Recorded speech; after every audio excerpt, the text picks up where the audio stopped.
인생의 시간들은 항상 돌고 돕니다. 고정되어 있지 않습니다. 우리에게 있는 시간들은 우리를 믿음의 사람으로, 더 복된 사람으로 성장을 시켜가고 있습니다. 봄, 여름, 가을, 겨울, 그 모든 순환의 시간들 속에서 단순하게 소멸하고 죽어가고 있는 것이 아니라 우리는 아름답게 만들어져 가고 있고 또 복되게 성장하고 있습니다.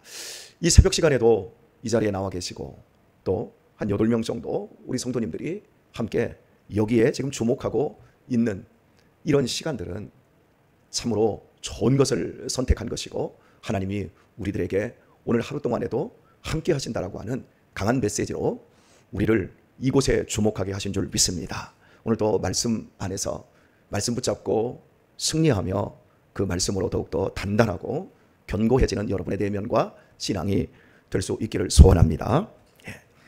가장 안정된 삶이라고 하는 것은 든든한 직장이나 내 집을 소유하고 있는 것이 아니라 하나님의 말씀에 순종하는 것, 그것이 가장 안정된 삶이라고 어제 아침 선지서들이 하나같이 외치고 있다라고 제가 말씀을 드렸습니다.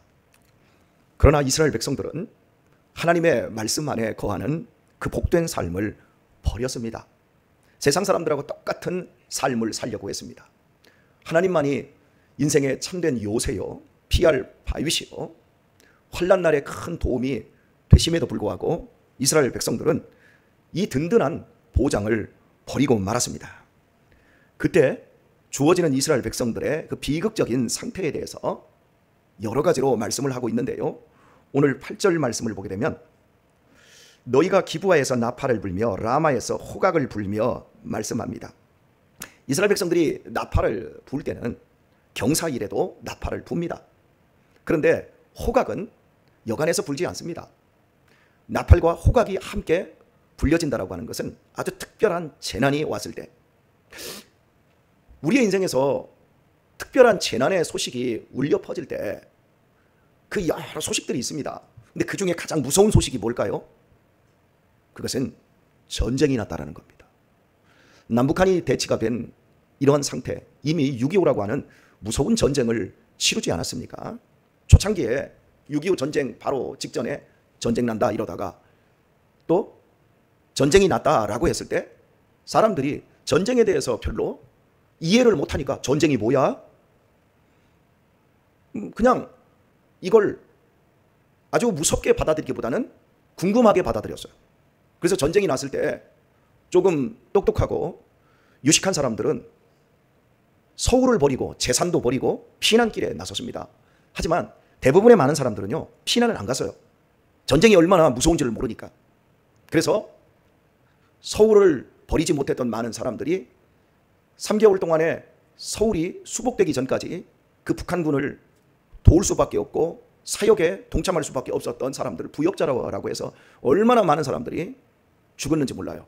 실제 전쟁이라고 하는 상황 속에서 총알과 포탄으로 죽은 사람들보다 전쟁 속에서 정치적인 인간관계에 쏠려서 죽은 사람들이 훨씬 많습니다.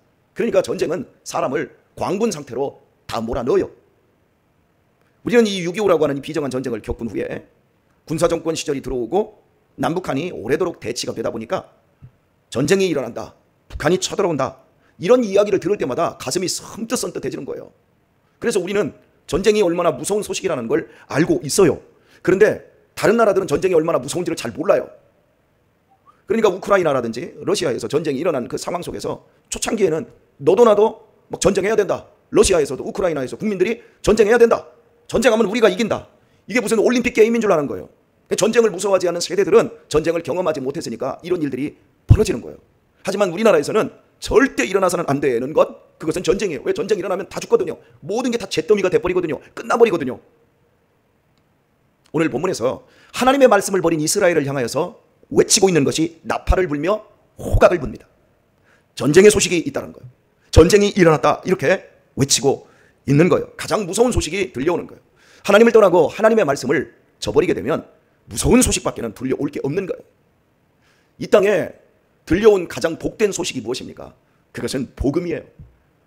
한자로 복복자의 소리 음자, 가장 복된 소리가 복음, 유앙겔리온.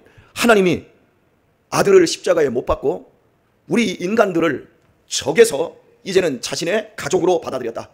당신의 자녀들로 받아들였다. 믿기만 하면 하나님과 원수되지 않고 이제는 하나님의 자녀로 그 복락을 누릴 수 있게 되었다. 누구나 믿어라. 믿기만 하라. 이 복된 소식이 지난 이 인간의 8,000년의 문명사 속에서 들려왔던 소리 중에 가장 복된 소리예요. 지금도 예수 믿으면 구원받습니다. 예수 믿으면 복락을 얻습니다. 이 소식이야말로 가장 복된 소식입니다. 그런데 이 소식을 사람들이 거부해, 우습게 생각해요. 그리고 슬픔과 저주와 죽음의 길에 서요. 여러분, 학생이 선생님을 적으로 돌리고 공부를 잘할까요? 못할까요? 자녀가 부모를 적으로 만들어 놓고 행복한 인생을 살까요? 못 살까요? 회사원이 자기 사장님과 자기 부서의 부장님을 적으로 돌려놓고 행복하게 회사 생활을 할 수 있을까요? 못 할까요? 교회 생활하는 성도가 목사를 적으로 만들어 놓고 은혜 받을까요? 못 받을까요? 절대 못 받습니다. 학생이 선생님과 친해야 돼요. 말단 회사원이 사장님과 친하다면 얼마나 좋겠습니까? 부장, 과장, 자기의 위 상사들하고 친해서 사랑을 받아야 회사 생활이 편해질 수 있는 거예요. 자녀가 부모의 말씀에 순종하고 부모와 소통이 되고 부모와 다정다감할 때 그 자녀가 영혼이 잘 되고 범사가 잘 될 수밖에 없는 거예요. 적으로 만들고 원수로 만들어서 잘 되는 자식이 없고 회사원이 없고 제자가 없습니다. 성도가 교회 안에서 목사와 좋은 관계를 가지지 못한 상태에서 뒤에서 비판하고 뒤에서 판단하고 욕이나 하고 트집이나 잡고 그런 사람이 믿음이 일취월장하고 그 사람이 복된 신앙생활을 하는 걸 저는 지금까지 찾아보지를 못했어요. 그런 사람을 단 한 사람도 만나보지 못했어요. 하물며 인간관계도 이럴진데 이 세상을 만드시고 이 세상을 운행하고 계시는 절대자 하나님, 당신의 아들을 십자가에 못 박아 죽이고 우리의 죄를 대신 다 갚아주신 그 하나님의 사랑을 거부하고 그분의 말씀을 외면한 채 세상의 돈과 세상에 안정된 성공이라고 하는 것을 쫓는 인생들이 어떻게 잘 될 수 있겠냔 말이에요. 어떻게 안정될 수 있겠냔 말이에요. 그 사람들에게는 언젠가 호각 소리가 들리는 거예요. 그 사람들에게는 언젠가 사이렌 소리가 들리는 거예요. 그러면 산뜻해지는 거죠. 그런 소리가 들리는 날 끝장나는 거예요. 와르르 무너지고 어디다 하소연할 때도 없고 내가 인생 잘못 살았구나 이러면서 다 무너져 내리게 되는 거예요. 사랑하는 우리 교회 여러분, 우리가 들은 최고의 복음의 소식, 이 복음의 소식 속에서 그 뒤에 들리는 소식들은 더 이상 이제는 아무 소리도 아닌 거예요. 전쟁의 소문이 있고 땅이 뒤엎어지고 풍랑이 모든 걸 다 삼키는 이런 소식들이 들려온다 할지라도 사실은 두려울 게 없어요. 왜요? 이미 우리가 천진만물의 주인이신 하나님 편에 속해 있고 하나님의 보호를 받고 있기 때문에 그렇습니다. 죽음도 그 어떤 이 세상의 세력도 우리를 하나님의 사랑에서 끊어낼 수가 없습니다. 이것보다 우리의 인생 속에서 든든한 것이 어디 있습니까? 그런데 오늘 재밌는 이야기는 나팔과 호각을 부는 그 장소입니다. 너희가 기브아에서 말하고요, 또 베다웬에서 깨우쳐 소리하기를 이렇게 말합니다.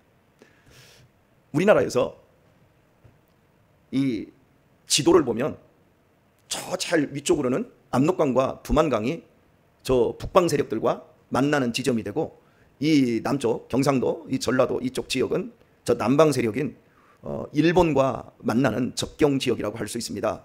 그러다 보니까 가장 많은 전쟁을 치렀던 장소가 이 압록강 주변이었어요. 그래서 김종서 장군이 이쪽에 육진을 개척을 하고 또 나중에 이제 천리장성도 쌓고 합니다. 그리고 이제 남쪽에는 전라 좌수영, 전라 우수영, 그리고 경상도 수영, 이렇게 해군 본부가 고려시대부터 조선시대까지 이 남쪽으로 비치가 되어 있어요. 대부분의 이제 군대가 압록강 쪽하고 함경도 쪽으로 이제 다 평안북도 쪽으로 다 배치가 되어 있고, 남쪽으로는 이제 전라도 그 남쪽 막 여수라든지 이쪽 쭉 여수, 뭐 거제도, 통영, 부산 이런 쪽으로 다 군대들이 다 내려가 있는 거예요. 지금 우리나라 군인들이 대부분 다 어디에 있죠? 휴전선을 중심으로 해가지고 이제 155마일 이쪽에 거의 배치가 되어 있잖아요. 이렇게 조선시대라든지 고려시대 쪽에는 아래 위로 군인들이 다 배치가 되다 보니까 우리나라는 외세로부터 970여 차례 공격을 받았습니다. 하지만 우리나라의 큰 전쟁이 내륙 깊숙하게 한양까지 또 개성까지 쳐들어왔던 이 전쟁은 임진왜란이라든지 뭐 그 위에 일어났던 병자호란 이런 때 외에는 별로 없었어요. 그러니까 중앙부는 공격을 받았다 안 받았다? 안 받았어. 전쟁이 일어나면 대부분 저 국경지대에서만 일어났던 거예요. 그런데 이스라엘의 지도를 보게 되어지면 오늘 본문에서 기브아와 베다웬은 베델이라고 말씀드렸어요. 이 지역은 이스라엘의 지도를 보면 딱 가운데예요. 그러면 밑에서 쳐들어오든 밑에서 쳐들어오면 애굽에서 쳐들어오고요. 아라비아 쪽에서 쳐들어오고요. 위에서 쳐들어오면 저쪽 수리아 또 바벨론, 아시리아 이런 나라들이 쳐들어오는데 기브아나 베델까지는 못 미쳐요. 그럼 이 사람들은 전쟁을 안다 모른다? 혹시 여러분 여기 마곡사 아시죠? 공주 쪽에 가면 마곡사가 있습니다. 마곡사 안쪽으로 쭉 들어가는데 마곡사를 들어가려면 이쪽 정안 쪽에서도 뭐 거의 한 20km 들어가고 저 온양 쪽에서는 한 30km 들어가야 되고 저 그 남쪽 뭐 예산이나 청양 쪽에서 이렇게 다시 이렇게 들어가려고 하면 거기서도 한 30km 들어가야 돼요.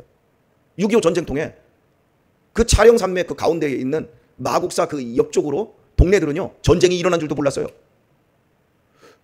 뭐 강원도 지역은 더 그런 지역들이 많았고 그러니까 기브아와 베다웬 이런 지역들은 전혀 호각을 불 일이 없고 나팔을 불 일이 없어. 그런데 이런 지역까지 이런 안정된 지역까지 전쟁이 밀고 들어온다는 거예요. 우리는 항상 안전해. 우리는 이 정도 살면 돼. 뭐 돈 있겠다. 노후자금 다 마련해 놨겠다. 직장 좋겠다. 내 자식들 사업 잘 되겠다. 우리는 아무 걱정 없어. 뭐 교회니 하나님의 말씀이니 야 그런 건 다 쓸데기 없는 일이야. 전혀 무시하는 그런 사람들에게 그래서 그 사람들이 기부해요. 그리고 그 사람들이 베다웬 같은 사람들이에요. 그런데 그런 사람들에게 세상에서 가장 무서운 소식 하나님을 적으로 돌린 일에 대한 그 무시무시한 심판의 소식이 들어간다는 거예요.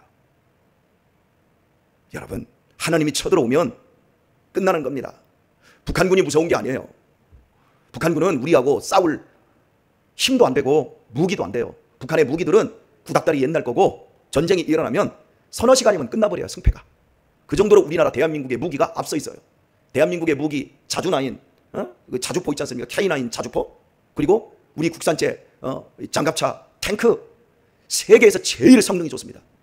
전 세계에서 무기 팔아먹는 나라 중에서 뭐 미국의 전투기들 빼놓고 땅에서 육군이 가지고 있는 무기들 중에서 핵무기 빼놓고 세계에서 성능 제일 좋은 거 가격 비에 가성비 뛰어난 게 대한민국의 무기예요. 왜 그런 줄 아세요?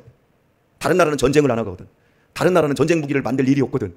프랑스, 영국 이런 나라도 전쟁 안 하잖아요. 근데 우리는 지난 6.25 전쟁 치르고 나서 지금까지 여러분 60년 넘어오는 시간 동안 계속해서 전쟁을 해야 되니까 계속해서 무기를 만드는 거예요. 창원에 가보세요. 두산, 삼성 이런 곳에 한화 이런 곳에서 어마어마한 무기가 만들어주는데 계속해서 신식 무기가 만들어지니까 기술 발전이 되는 거예요. 그러니까 우리 남북한이 대치가 되어서 남한은 계속해서 무기를 만들다 보니까 겁나게 잘 살게 된 거고 세계적인 뛰어난 기술력으로 전 세계의 무기 시장을 대한민국이 싹 잡고 있는 거예요. 지금 이 기브아나 베다웬은 전쟁과는 전혀 상관이 없는 지역인데 거기서 나팔을 불라는 거예요. 끝났다고. 여러분 저는 제 귀에 나팔과 호각과 사이렌 소리가 들립니다. 예수님을 모르는 사람들 그렇게 복음을 전해도 분명히 믿을 만한데 교회에서 하나님의 이런 능력과 믿음의 사람들의 저력들이 나타나는데 그것을 보고도 입을 싹 씻어버리고 나 이제 교회 마지막으로 온 겁니다. 나중에 사이렌 들려요. 이렇게 교회 안에서 믿음의 역사가 일어나는데 교회 안에서 시험 들고 방학하고 그냥 교회 뛰쳐나가고 그런 사람들 하나님이 안 따라갈 것 같죠? 안전한 장소에서 우리는 더 이상 이제 교회하고는 아무런 상관이 없다? 나중에 보십시오. 눈물 콧물 다 흘리며 다 빼앗기고 이 전쟁은 다 쓸어가 버리거든요. 그래서 다 주님께 다 돌아오게 되어 있어요. 여러분 이런 전쟁의 소식이 빨리 들어가야 이게 복이에요. 이런 전쟁의 소식이 들어가지 않는 건 버려진 거고 그건 불쌍한 거예요.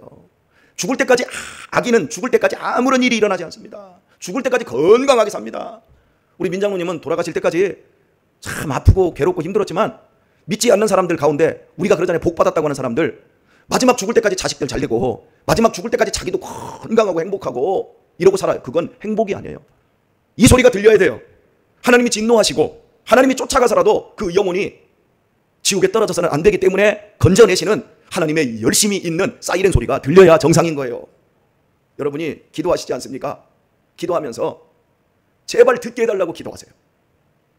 돈 많은 게 무슨 소용이 있겠습니까? 인생 잠깐 한때인데, 세상에서 성공한 게 무슨 소용이 있겠습니까? 늙고 허리가 약해지고 다리가 약해지기 시작하면 구닥다리가 돼버리고 자식에게도 무시받는데 그게 인생입니까? 성공입니까? 여러분, 내 자녀들 공부 잘하고 좋은 직장 다니고 세상에서 성공했다고 나는 내 할 일 다 했다고 생각하시는 분들 혹시 계신다면, 여러분, 이 기부하여와 베다웬에서 외치는 이 하나님의 나팔과 호각 소리를 하나님, 우리의 듣지 못하는 내 형제와 내 자녀들에게 하나님 들려주세요. 해야 됩니다. 오늘의 말씀을 맺도록 하겠습니다. 혹시 조지 클루니라고 아세요? 죄송합니다. 제가 여러분들한테 조지 클루니를 얘기하니 어떻게 하겠습니까? 미국의 유명한 영화 배우예요. 나이가 한 60 하나나 되는데 얼굴이 참 잘생겼어요. 근데 이 친구가 2018년에 영화가 떴지요. 근데 그 전까지는 거의 무명이었어요. 무명 때는 굉장히 가난하잖아요. 근데 이 친구가 2018년에 영화가 뭔가가 떴을 때 돈을 어마어마하게 벌었어요. 참 멋있는 사람이에요. 믿음이 없는 사람인데도 불구하고 이 친구가 내가 무명 시절에 나를 도와줬던 내 친구들, 내 지인들에게 그걸 갚고 싶은 거예요. 그래가지고 자기 차에다가, 낡은 그 벤 차에다가 현찰로 155억 원을 현찰로 세금까지 다 낸 걸 155억을 싣고 LA에 창고 하나를 빌려서 자기에게 도움을 줬던 35년지기 지인들을 14명을 초청합니다. 그리고 그 14명에게 근사한 식사를 사주면서 너무 나한테 그동안 무명 시절에 내가 너희 집 가면 밥 해주고 나 믿어주고 나 도와주고 나 응원해줘서 너무 고맙다 해가지고 14명에게요 100만 달러 11억씩 가방에다가 돈을 넣어서 다 나눠줬어요. 여러분, 믿지 않는 사람도 지혜가 있는 거예요. 우리 얼마 있으면 만족할까요? 제가 한번 제시를 한번 해볼까요? 한 10억만 있으면 나는 더 이상 바랄 게 없다 하면 손 한번 들어보세요. 10억만 있으면 나는 행복할 것 같다, 바랄 게 없다. 손 한번 들어보세요. 여기는 10억 가지고 안 되나? 100억? 아예 없어서 그냥 꿈도 못 꾸니까. 그런데 여러분, 10억만 있으면 행복할 것이라고 했던 게 10년 전 얘기예요. 그러면 중산층이 된다. 근데 지금은요, 젊은이들이 10억 가지고 안 돼요. 근데 만약에 10억이 있다 해도 행복할까요? 사람은 만족이 없어요. 그걸로는 행복이 안 돼요. 그걸로는 우리의 마음이 안정이 안 돼요. 이게 인간을 향한 저주예요. 인간은 만족이 없어요. 진정한 만족은 예수 그리스도를 내 마음의 구주로 믿고 세상에 있는 것들을 배설물로 여길 줄 알게 되어질 때, 그때부터 만족스러운 삶을 살게 되어집니다. 만족과 행복은 하나님이 우리에게 주시는 예수 그리스도를 통한 선물입니다. 이 선물 외에 다른 선물이 없어요. 나눠주며 사세요. 아셨어요? 여러분의 체력도, 여러분의 기운도, 여러분의 에너지도, 여러분의 물질도 다 나눠주면서 이 땅에서 걸음으로 사셔야 합니다. 그때 우리는 내가 들은 복음의 소식이 전쟁의 소식으로 들리지 않고 우리에게 영원한 은총의 소식으로 계속해서 우리의 삶이 아름답게 굴러갈 것입니다. 뿐만 아니라 전쟁의 소리가 들린다 할지라도, 내 가정에 어떤 쓰라림의 아픈 상처와 고통들이 지금 달려든다 할지라도, 그런 소식이 온다 할지라도 넉넉하게 이기게 되어 있습니다. 왜냐하면 내 안에 예수 그리스도의 가장 안정된, 가장 복된 소식이 내 안에 꽉 차 있기 때문에 그렇습니다. 10억 욕심내지 말고 나는 혹시 조지 클루니 같은 사람 없나 내 친구 중에? 혹시 그런 생각하지 마시고 조지 클루니보다 더 큰 하나님, 더 큰 비교할 수 없는 넉넉하시고 좋으신 하나님이 우리의 아버지 되심을 믿으시고, 여러분, 남은 생에 많은 사람들에게 복음의 소식을 온몸으로 여러분의 표정과 여러분의 기쁜 그 삶의 모습으로 사람들에게 보여줄 수 있는 그런 복음 전도자들로 남은 생애를 훌륭하게 살아내실 수 있기를 예수님의 이름으로 축원합니다.